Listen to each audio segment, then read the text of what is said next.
राष्ट्रीय विकल्प की बात कर रहे हैं आप। उसके लिए क्या रणनीति या क्या प्लान है? नहीं नहीं, मैं राष्ट्रीय विकल्प की बात नहीं कर रहा हूँ। मैंने ये कहा है कि ये जो पूरा प्रयास है, ये प्रयास बिहार में रीजनल पार्टी बनाकर, कोई गठबंधन बनाकर चुनाव लड़ने जीतने का नहीं है।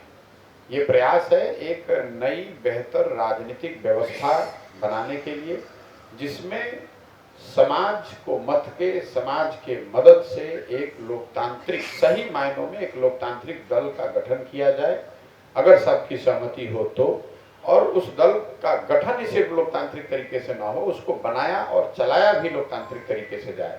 उसका नेता कोई एक व्यक्ति प्रशांत किशोर ना हो, वो किसी एक परिवार का दल ना हो, वो किसी एक वर्ग का दल ना हो, वो बिहार के उन सारे लोगों का दल हो जो एक नए और बेहतर विकल्प की सोच रखते हैं।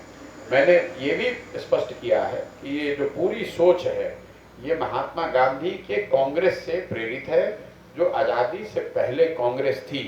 ये उस व्यवस्था, उस सोच से प्रेरित है जिसमें आज़ादी की लड़ाई में, जैसा आप जानते हैं, जिसको भी आज़ादी की लड़ाई में योगदान देना होता था उस समय, उसमें से ज़्यादातर लोग उस समय की कांग्रेस को जाकर ज्वाइन कर लेते थे।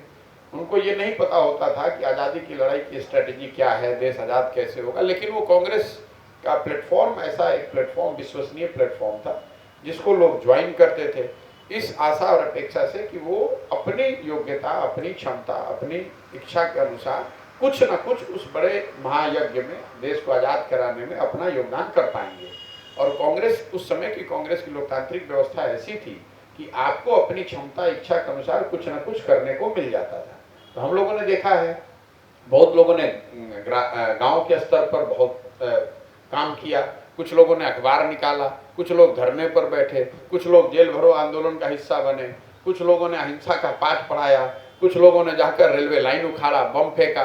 हर तरह के लोगों के लिए उस कांग्रेस, उस प्लेटफॉर्म पर जगह थी। तो ये जो मैं पूरा प्रयास कर रहा हूँ कि उस चीज़ को, उस सोच को फिर से पुनर्जीवित किया जाए बिहार में। उसको अगर हम लोग पुनर्जीवित करेंगे, उससे बिहार का भला होगा, लोकतंत्र मजबूत होगा। और अगर ऐसा हो पाता है, अगर हम लोग इसको करने में सफल हो पाते हैं, तो वो जो व्यवस्था बनेगी वो बिहार की रीजनल व्यवस्था नहीं होगी, उसको देश झुककर सलाम करेगा, देश उसका नोटिस करेगा कि नहीं, ये बिहार के लोगों ने कुछ ऐसा बनाया है जो देश के किसी अन्य राज्य में, किसी दूसरे समाज ने नहीं किया। तो आप ये जो पार्टियां हैं यहाँ बिहार में, ये आधा मतलब आज तक जदयू पूरा बिहार नहीं जीत पाई, आज तक आरजेडी पिछले 25 साल से बिहार नहीं जीत पाई। वो अगर ठेकेदारी से, अफसरों से भ्रष्टाचार करके पैसा लेकर पार्टी चला रहे हैं, तो आप ये समझिए कि हमारे साथ अगर 6 मुख्यमंत्री हैं पूरे देश के, थोड़ा थोड़ा भी मदद करेंगे तो हमारा काम चल जाएगा, इसलिए उसकी ज़रूरत नहीं है। दूसरा, जब पार्टी बनेगी तो उसकी फंडिंग के लिए क्राउड सोर्सिंग का देश का सबसे बड़ा अभियान मैं शुरू कर रहा हूँ, जिसमें लोग, बिहार के लोग छोटा योगदान देकर इस पूरे प्रक्रिया को फंड कर पाएंगे। आपको एग्जाम्पल के तौर पे बताऊं, अगर 2 करोड़ बिहार के लोग, 13 करोड़ लोग रहते हैं यहाँ पे, 2 करोड़ लोग 100-100 रुपये दे दे तो 200 करोड़ रुपया हो गया। जरूरत इस बात की है, चूंकि यहाँ पर कोई ऐसा टेक्नोलॉजिकल प्लेटफॉर्म नहीं है कि आप 100 रुपया ईमानदारी से बैंक में डाल पाएँ किसी पार्टी के, वो व्यवस्था मैं खड़ा कर रहा हूँ।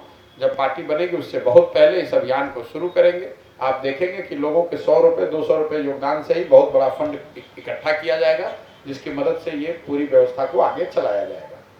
फंडिंग को लेकर भी चर्चा चल रही है, इतनी फंडिंग कहाँ से? देखिए, पहले तो आप पत्रकार हैं तो ये बात आपने ठीक उठाई कि इसकी फंडिंग कहाँ से हो रही है। मैं इसका जवाब हर मीटिंग में दे रहा हूँ।